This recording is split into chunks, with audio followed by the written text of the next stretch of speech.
Bienvenue dans l'écosystème de Bonjour Business, le podcast où chaque entrepreneur trouve sa voie. Ici, nous partageons le vrai visage de l'entrepreneuriat. Vos histoires, vos questions et vos ambitions sculptent notre contenu.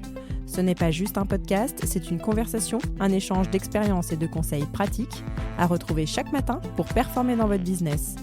Je suis Julie Stagnetto, votre hôte, et fière de co-créer ce podcast avec vous, les auditeurs. Installez-vous confortablement, le podcast dans vos oreilles, et c'est parti. Pour fêter le lancement de ce nouveau podcast et vous remercier pour votre écoute, nous vous offrons à vous qui nous laissez une review dans Spotify ou dans Apple Podcast l'accès à notre espace Notion que vous pourrez dupliquer pour optimiser votre stratégie de communication digitale. Alors laissez-nous une review, on n'a pas fini de vous gâter. Bonjour à tous. Si vous nous avez accompagnés jusqu'ici, vous avez déjà une idée précise de pourquoi choisir une niche, comment identifier la vôtre et l'importance de connaître à fond votre marché cible. Alors aujourd'hui, nous allons nous pencher sur la manière de vous positionner de manière unique et mémorable au sein de votre niche. Et oui, comment faire en sorte que votre marque se démarque? C'est ce que nous allons découvrir. Commençons par le positionnement. Le positionnement, c'est pas simplement l'endroit où vous vous situez dans le marché, mais c'est plutôt comment vous voulez que le marché vous perçoive. C'est la place que vous occupez dans l'esprit de vos clients.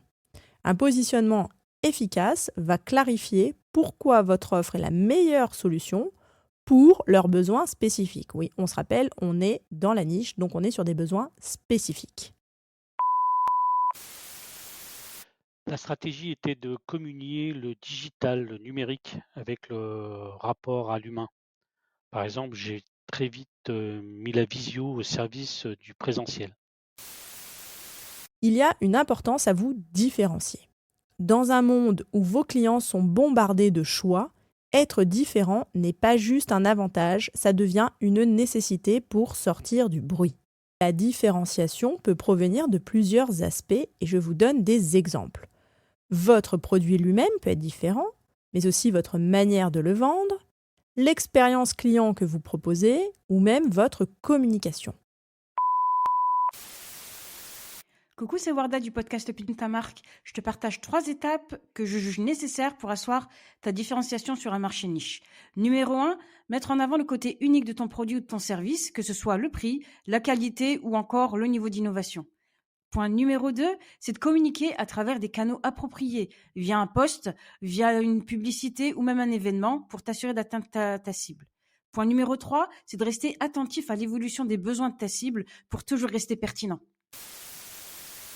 On va s'arrêter 5 minutes sur les opportunités de vous différencier. Pour ça, on va parler en termes de spécialisation.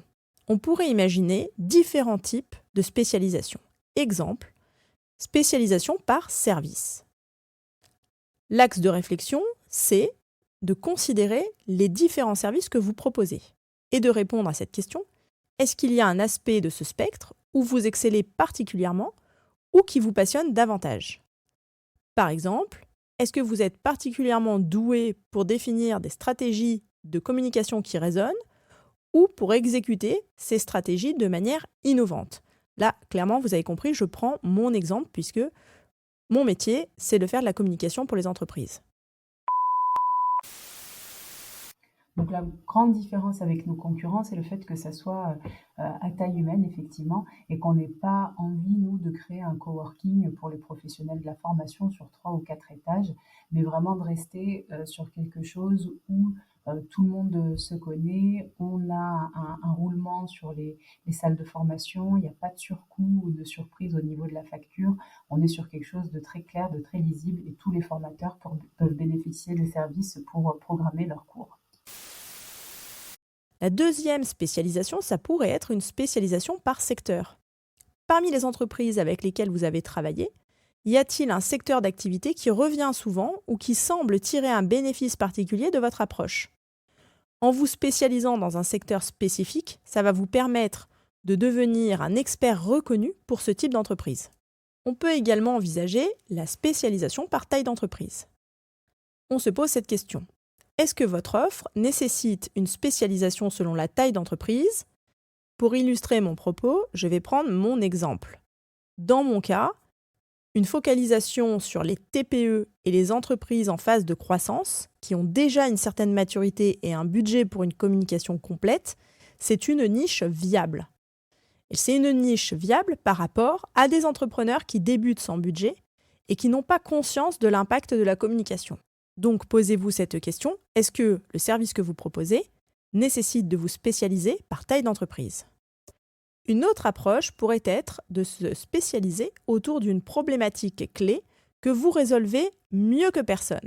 En réfléchissant à ces problématiques que vous résolvez, est-ce qu'il y a une direction qui résonne particulièrement avec vous ou qui semble alignée avec les retours que vous avez reçus de vos clients actuels ? Pour me positionner et me différencier, encore une fois, je dirais que tout part des cibles, des personas, des personnes à qui on s'adresse et de qui on va résoudre les problèmes. C'est parce que j'ai passé énormément de temps avec ces cibles-là et avec un groupe homogène que j'ai pu définir de façon extrêmement précise leurs problèmes et donc imaginer une solution qui viendrait régler ça. Et j'ai pu définir, en fait, en parlant avec des dizaines et des dizaines, voire des centaines de personnes, un profil qui se dégageait, un profil commun très spécifique. Je veux vous proposer une autre stratégie que celle de la niche liée à votre offre.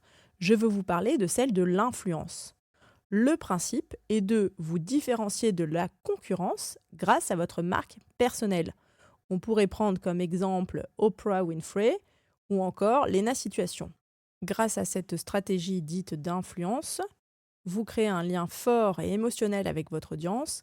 L'inconvénient, c'est que tout repose sur vous. Dans votre stratégie de positionnement, vous allez maintenant développer votre proposition de valeur unique.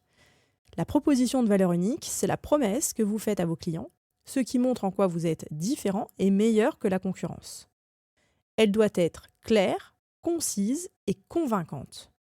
Pour la développer, concentrez-vous sur les bénéfices spécifiques que vous apportez à vos clients, ceux qui résolvent leurs problèmes de manière unique. Bercy les Abeilles n'a jamais été un magasin de tissus comme les autres. D'abord parce qu'il est né d'une marque zéro déchet et qu'il est proposait clairement des tissus rares, exclusifs, biologiques, en provenance de Suède, des petites collections que personne ne connaissait et surtout nos propres collections que nous faisions imprimer sur des tissus bio.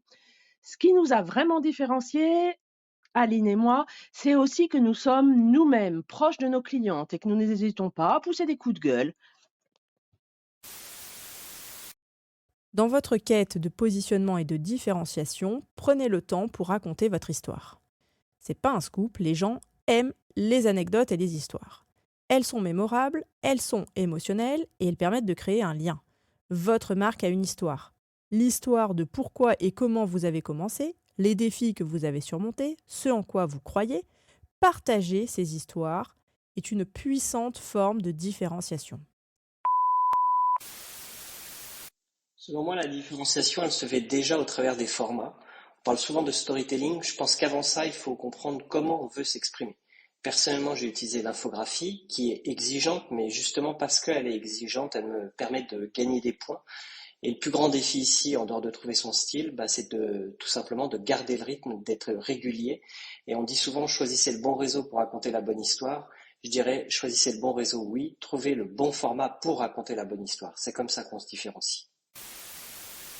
Maintenant, penchons-nous sur la consistance et la cohérence.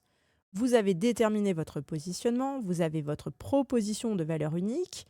Tout votre marketing et votre communication doivent maintenant refléter cette identité. Que ce soit sur votre site web, vos réseaux sociaux, votre packaging, chaque point de contact avec le client doit renforcer votre positionnement. Et on passe maintenant aux actions immédiates. Vous allez sélectionner 3 concurrents ou 3 confrères et vous allez analyser leur positionnement.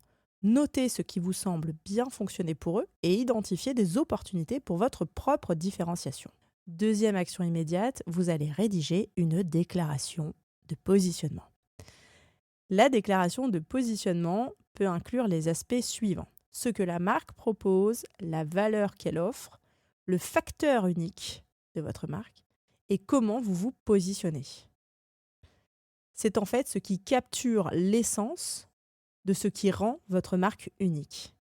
Ensuite, partagez-la avec votre audience, avec un petit groupe 2 clients fidèles, un petit groupe de bêta-testeurs et écoutez bien leur feedback.